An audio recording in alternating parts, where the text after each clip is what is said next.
Yo, kapantat! Rock and roll, alright? Yung post ng yung Philippine Star ba yun? Yung kung sarabing maraming namamalingki sa palengke ng Binmaloy. Well, taga Binmaloy ako, no? Maganda sana yung post kaso parang kulang ka ng caption. Kasi dito sa amin, meron kaming scheduling ng pamamalengke, di ba? Alright? Alam na mga kababayan natin dito yan sa Binmaloy. Ginagawa ng mayor namin kung ano yung di ba? Sa mga nagbabash diyan, kung gusto niyo i-bash yung bayan namin, no? Pumunta kayo dito, pakainin niyo kami isa-isa, deliver niyo sa bahay namin na hindi kami lumabas, alright? Yung mga pinagsasabi niyo diyan sa mga comment section na yan, di naman yan nakakatulong sa amin, hindi naman kami mabubusog ng mga yan, di ba? So ayun, kung gusto niyo talagang tumulong, pumunta kayo dito, pakainin niyo kami isa-isa. Hindi yung puro kayo nagrereklamo. Hindi nga kami mamamatay hindi nga kami mamamatay sa COVID-19, mamamatay naman kami sa gutom. Buti nga dito sa amin, merong may schedule ng pamamalengke.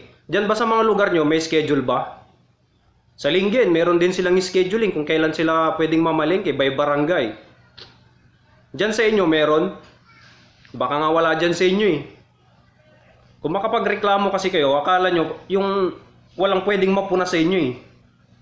Hindi naman sa pakikialam, di ba? Siyempre, taga rito rin naman kasi ako sa Binmaloy. So, kung titignan nyo sana yung picture, wag lang doon sa kung saan nakatingin yung camera.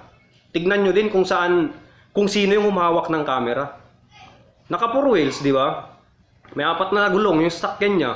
Samantalang yung tricycle, hindi pwedeng pumunta ng bayan. Ngayon, kung namalengke ka sa bayan, tapos halimbawa yung lugar mo is malayo pa, di ka pwede. Nakarating ka na, nadala mo lahat yung nabili mo, lawit naman yung dila mo.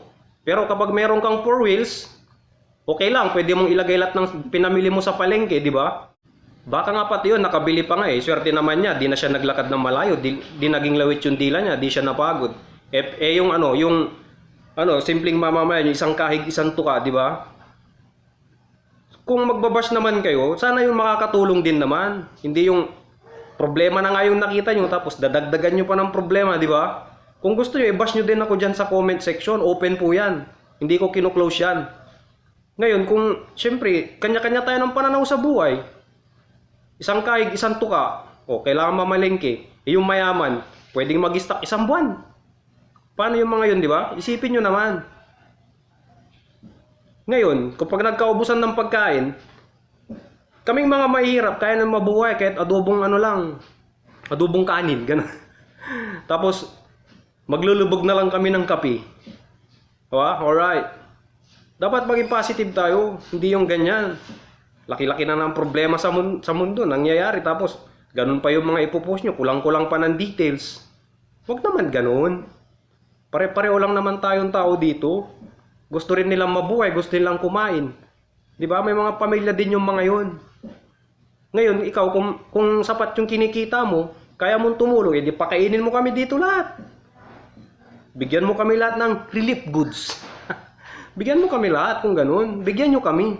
Para di na kami lumabas ng mga bahay-bahay namin. Wala nga makain di ba? Ganun kahirap. Minsan talaga, mahirap maging mahirap. Mahirap maging mahirap. Mahirap maging mahirap. Maging mahirap.